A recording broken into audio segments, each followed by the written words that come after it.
G'day everyone, welcome back to another video. And yes, I'm sure you've heard the news. The brides are back. They're coming back. Pretty sure they've landed now, but this is happening. The Labor government proved, even with every Australian screaming that they cannot come back into our country, they decided not to stop them. They said, we can't stop them, it's the law. They're Australian citizens. If you go and join ISIS, you're not an Australian citizen. I think most Aussies can agree with that. Comment down below if you agree with that. But let's watch this news report. Let's see this. And also Pauline Hanson has got something to say. I haven't watched that clip yet, so I want to see that as well. To see what the common sense of Australia is saying about this. Good evening. Another group of terror-linked ISIS brides and their children are about to board a plane bound for Sydney. Canberra says it can't stop them, but claims some will be arrested the second they set foot on Australian soil. So we can't stop them, but we'll let them come here. They can't work because they're extremists and will be in a burqa, which doesn't assimilate with our culture. And then they'll just be on benefits for the rest of their life. And the government keeps saying, we're not helping them. You think they're not going to get a house? They're not going to get all the benefits? That's helping them. If we want helping them, they would come here and be straight on the street, homeless. But no, that's not going to happen, is it? That's for Australians to happen to. They need to be turned around. Sorry, you're not Australian anymore. See you later. One-way ticket back. Don't even think about it. Why are we even questioning they should come back here?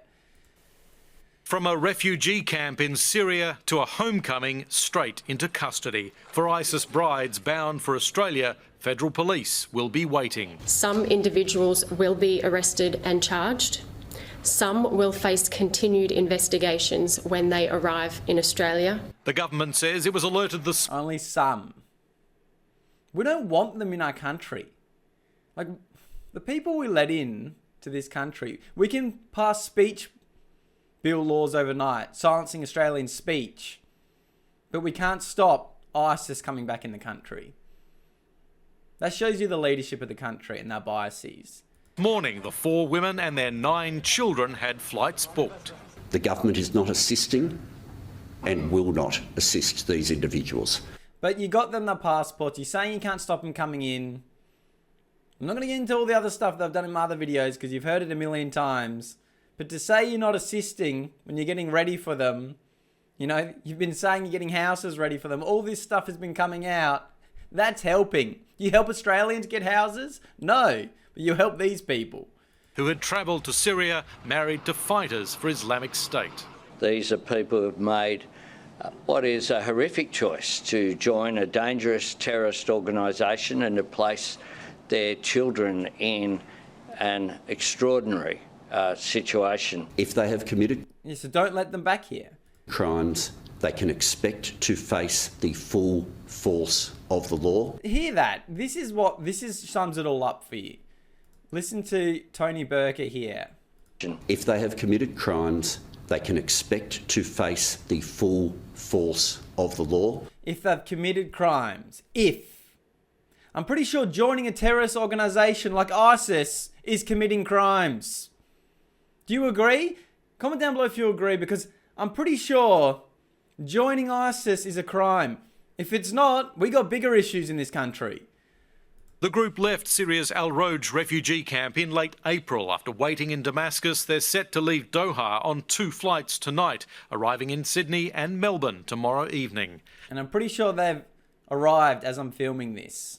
Janai Safar, reportedly among the women. She left for Syria in 2015, where she had a child. Her alleged Islamic State fighter husband died in 2017. Oh, you're losing being terrorist war, and now you want to come back to Australia. Too bad. Too bad. Like, you're not coming back. No Australian wants you back.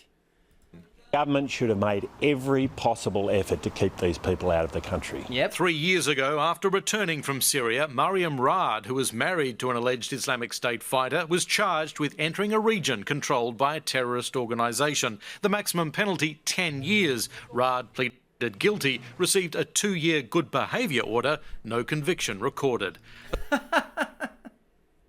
That's what's going to happen then. You go to join to be a terrorist, you get a good behaviour bond.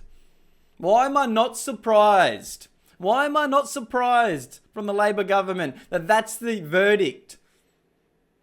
You go to join terrorists, you get on a good behaviour bond, and you get out in the community. But nothing's wrong in Australia. What a complete joke.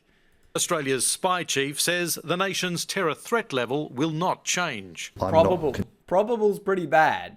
Concerned immediately by their return, but they will get our attention, as you'd expect. What does concern him? The challenge posed by online radicalisation and encryption is significant and continues to grow. 74 million... Literal terrorists coming back in the country. Oh, sorry, terrorist brides. Sorry, I misspoke.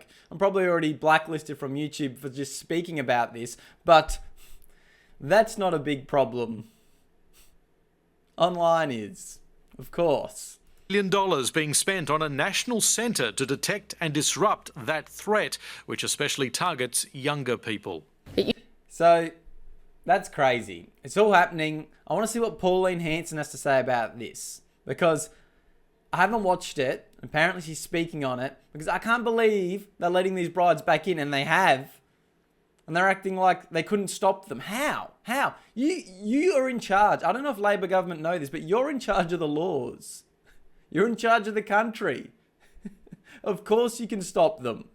Surely allowing people who have voluntarily joined the Islamic Caliphate under ISIS back into this country poses a security risk. Of course it does, Chris. I'm really angry, disgusted. I don't have the words to explain how I feel about this. Yep. And I don't think, I think any differently to millions of other Australians out there how they feel about this. I tell people, I'm really concerned about their ideology, their belief, why they went over there.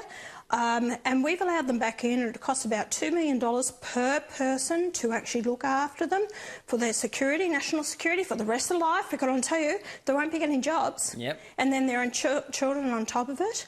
We are fools, absolutely fools. I wouldn't have them anywhere near this place. The government had to give passports to them.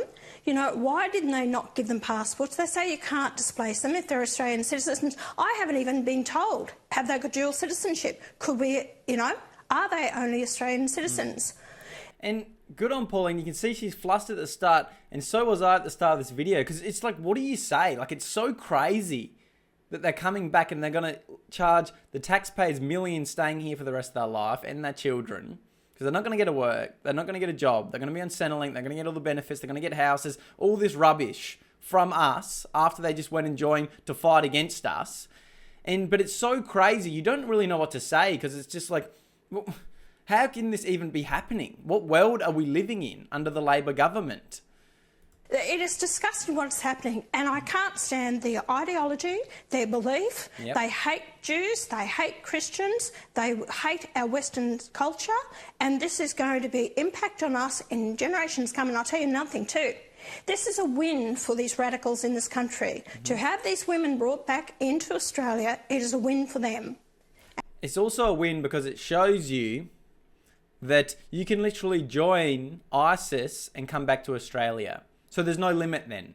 There's no limit to who can come back in the country. Because if that's what the Labor government let in, literal, probable, can't say it on YouTube, terrorists back into the country. And they're not going to stop them. So what does that send a signal to all the radicals in the country that they can get away with anything? And it's a loss for Australia. It's hard to disagree with any of that, because when you listen to the Australian Federal Police, clearly there are security concerns. Some individuals will be arrested and charged. Some will face continued investigations when they arrive in Australia. And children who return in the cohort will be asked to undergo community integration programs. Got to teach them not to kill the other kids. Can't wait for them to be in our schools. So some charged, some watched by authorities. All this, of course, costing taxpayers a lot of money. The charges obviously relating to security concerns.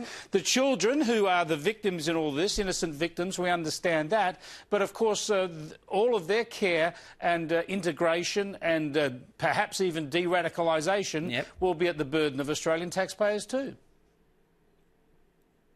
Of course there will be, Chris. And they've actually been working on the Silverwater detention centre or prison there to actually house them in that space.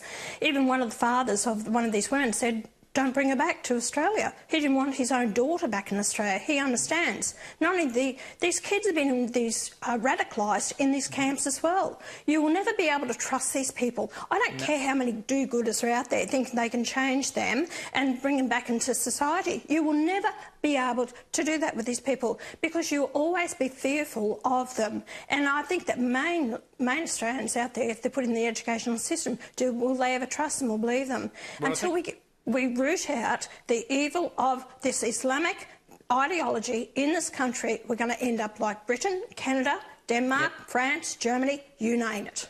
And good on you, Pauline, for calling it out like it is. It is disgraceful that we are bringing back these people into our country, getting ready for them, and now they're always going to be on a watch list, non-stop, get all our taxpayer money, and it shows a signal to the world how weak we are.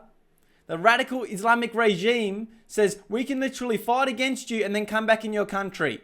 It is absolutely shocking, and it shows you the weakness of the Labor government, and I am sick of it. I am sick of it continuing to go on. It needs to stop. It needs to stop, and we need to stand up, and as Australians, we need to keep speaking up, because this is a complete slap in the face to every Australian by the Labor government, showing you who they'll let in the country and who they are letting in the country. So there you go. If you still vote for Labor, I don't know what you're doing, but we need to wake up as a society and keep speaking up. So make sure you like this video, subscribe to the channel, join to be a member, or buy me a coffee in the description down below. It means a lot to me. And I'll see you in the next video. Let's keep speaking up for Australia and Australian values, not what the Labor government want to bring into our country.